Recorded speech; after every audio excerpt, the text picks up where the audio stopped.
Welcome to a new session in which we are going to discuss about the topic hydrocarbon. Hydrocarbon is one of the topic from the chapter carbon and its compound. So first we have to see the definition of hydrocarbon, that is basically hydrocarbons क्या होते हैं। Hydrocarbons जो carbon और hydrogen जिन organic compound में main होते हैं, मतलब जो ऑर्गेनिक कंपाउंड जो हाइड्रोजन और कार्बन से मिलकर बनते हैं उनको हाइड्रोकार्बन बोला जाता है। ठीक है, और ये डेफिनेशन आपको यहाँ दिख रही है पीडीएफ में। ये hydrocarbon are the organic compounds which consist carbon and hydrogen और compound formed by carbon and hydrogen are called hydrocarbons. तो next we are going to discuss about its classification, मतलब हाइड्रोकार्बन को हमने कैसे कैसे क्लासीफाई किया है। तो firstly we classified hydrocarbons into two part, that are aliphatic और acyclic, and second is cyclic hydrocarbon. Aliphatic और एसाइक्लिक हाइड्रोकार्बन्स मीन्स जो ओपन चेन हाइड्रोकार्बन्स हैं उनको एलिफेटिक या एसाइक्लिक हाइड्रोकार्बन कहा जाता है।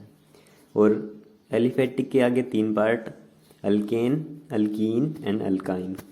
And here in cyclic hydrocarbon there are also two part, alicyclic and aromatic hydrocarbon, in which alicyclic has three more sub parts, that are cycloalkane, cycloalkenes and last cycloalkynes. So next तक जितना भी हुआ है उसका हम एक flow chart देख लेते हैं। फ्लो चार्ट में से आपको अच्छे से समझ आएगा। तो ये रहा फ्लो चार्ट हाइड्रोकार्बन, इसके दो पार्ट एलिफेटिक और साइक्लिक। एलिफेटिक हुए तीन part, alkyne, alkane and alkyne, और इधर साइक्लिक के भी एलिसाइक्लिक एंड एरोमेटिक।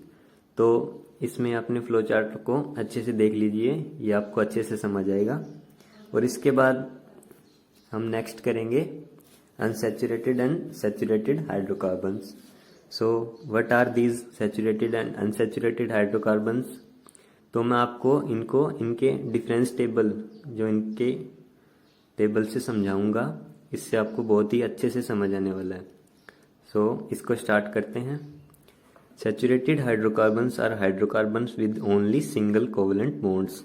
तो सैचुरेटेड हाइड्रोकार्बन्स कौन से हैं? जिनमें कार्बन और कार्बन या कार्बन हाइड्रोजन के बीच में जो सिंगल बॉन्ड है, कार्बन हाइड्रोजन के बीच में तो सिंगल बॉन्ड ही रहेगा, पर जो कार्बन कार्बन है उनके बीच में सिंगल बॉन्ड होगा, उनको हम सैचुरेटेड हाइड्रोकार्बन्स कहेंगे। और वहीं another side unsaturated hydrocarbons are hydrocarbon with multiple covalent bond, means carbon carbon having double bond और triple bond are known as unsaturated hydrocarbons. और इसका सेकंड पॉइंट, जो सैचुरेटेड हाइड्रोकार्बन्स है उसमें सिंगल बॉन्ड किस में होता है, ये हमें पता है, अल्केन में होता है।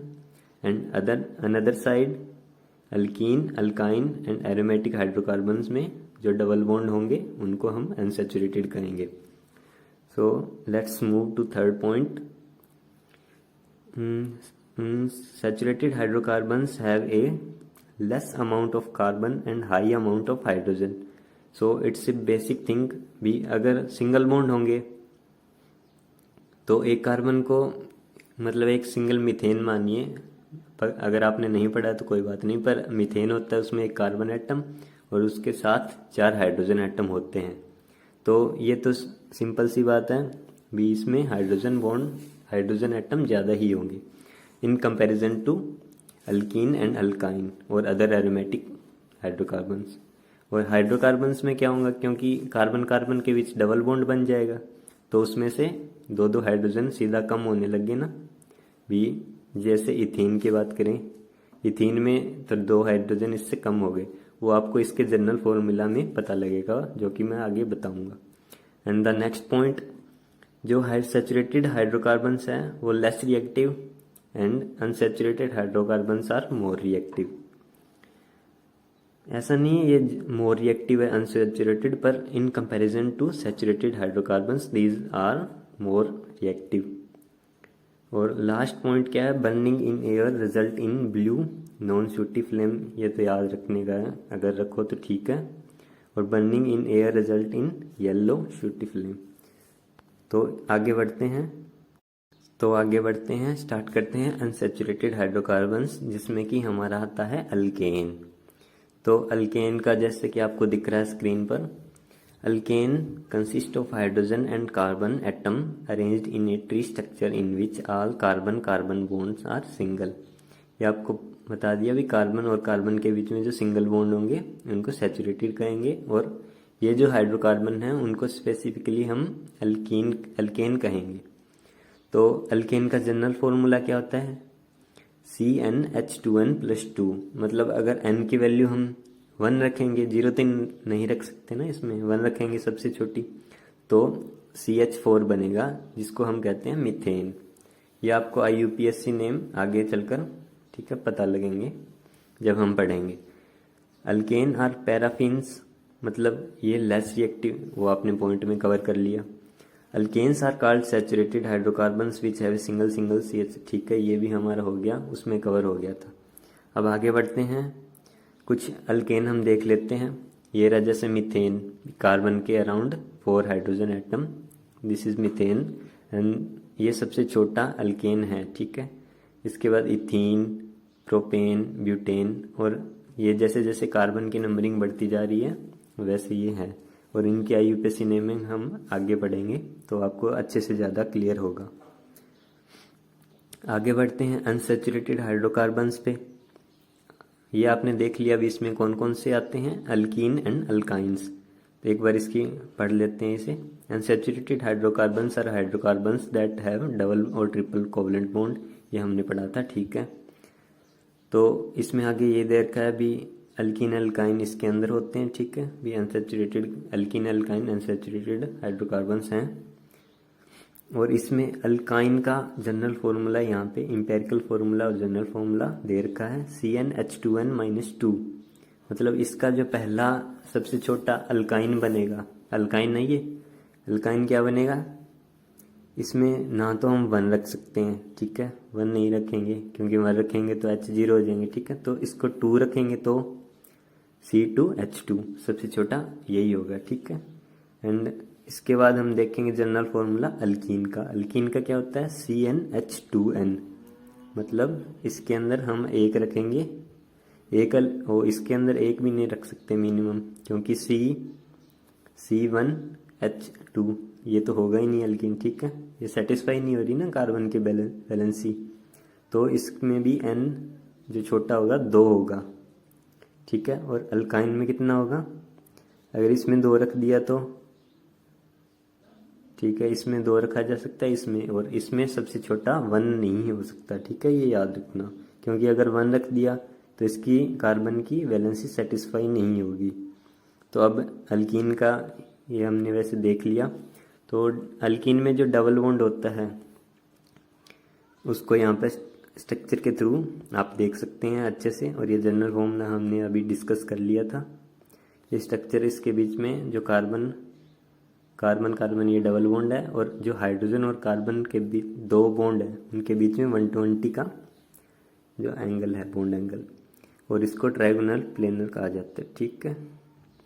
और आगे बढ़ेंगे आगे हम देख लेते हैं अल्कीन छोटे, सबसे छोटा 2 नंबर का, मतलब जिसमें 2 कार्बन एटम प्रेजेंट होंगे, इसका फॉर्मूला क्या होगा, C2H4, इसका नाम ethene, and then propene, butene, pentene, और ये जैसे जैसे कार्बन की नंबरिंग, मतलब कार्बन का नंबर इंक्रीज होगा स्ट्रक्चर में, वैसे वैसे इनके IUPAC नेम हैं, जो कि आपको चिंता करने की ज़रूरत नहीं है, आगे पढ़ेंगे। और वैसे ही अल्काइन की ये टेबल है छोटी सी, और इसमें भी सबसे छोटे में 2 कार्बन होंगे, क्योंकि 1 हो नहीं सकता, ठीक है। और इसी के साथ हमारा ये छोटा सा चैप्टर बेसिकली मतलब मेन ख़त्म हो गया, पर आपको मैं इसके आगे और बताऊंगा। हाँ, एक ये अब जो हाइड्रोकार्बन्स हैं हमारी डेली लाइफ में कैसे यूज़ होते हैं और कहाँ कहाँ यूज़ होते हैं, ये हम बात करेंगे। यहाँ पर 2 शब्द हैं, जो एक तो आपको बता दिया मैंने, paraffin which is used for alkane, and paraffin मतलब होता है लेस एफिनिटी, मतलब जो लेस रिएक्टिव है उसके लिए paraffin. And another word is olefin which is used for alkyne and that's mean oil producing. और हमने हाइड्रोकार्बन की बात तो कर ली, पर ये नहीं बताया आपको भी हाइड्रोकार्बन कहाँ से ऑब्टेन होते हैं। और हम अगर अपने आसपास देखें तो हाइड्रोकार्बन से भरे पड़े हैं, कि जैसे जो भी पेट्रोलियम वगैरह हैं वो भी हाइड्रोकार्बन्स ही हैं। जो हम ये जो सीएनजी गैस वगैरह सब क्या है, हाइड्रोकार्बन्स। तो ये जो इसमें प्रेजेंटेशन में है जो ये आपको हाइड्रोकार्बन्स इन डेली लाइफ, तो इसमें है सबसे पहला प्रोपेन, ये भी जो मेनली फ्यूल्स में काम आता है। और ब्यूटाडाइईन एक ही बहुत ही अच्छा मोनोमर है जिससे कई सारे पॉलीमर बनते हैं। और ये आप अगर पॉलीमर नहीं पढ़ा है तो कोई बात नहीं, आगे हायर क्लासेस में आप इसकी स्टडी करेंगे। और ब्यूटाडाइईन है जो ये जो इससे पॉलीमर बनता है वो टायर्स में और बहुत सारी जो हाउस होल्ड की चीज़ें हैं उनमें काम आता है बनने में। और मीथेन भी एक फ्यूल की तरह यूज़ होता है। और आगे इथाइन, ये भी बेसिकली फ्यूल, ब्यूटेन है वो भी। और इसके बाद ब्यूटेन एंड इथेन जो कि दोनों पेट्रोकेमिकल इंडस्ट्रीज़ या पावर जनरेशन के लिए यूज़ होते हैं। मतलब जो मोस्टली हाइड्रोकार्बन्स हैं वो या तो फ्यूल की तरह यूज़ होते हैं या पावर जनरेशन मतलब एज ए फ्यूल ही ज़्यादातर यूज़ होते हैं। और इसी के साथ हमारा ये छोटा सा टॉपिक फिनिश होता है। I hope you like this video and thanks for watching this. Thank you.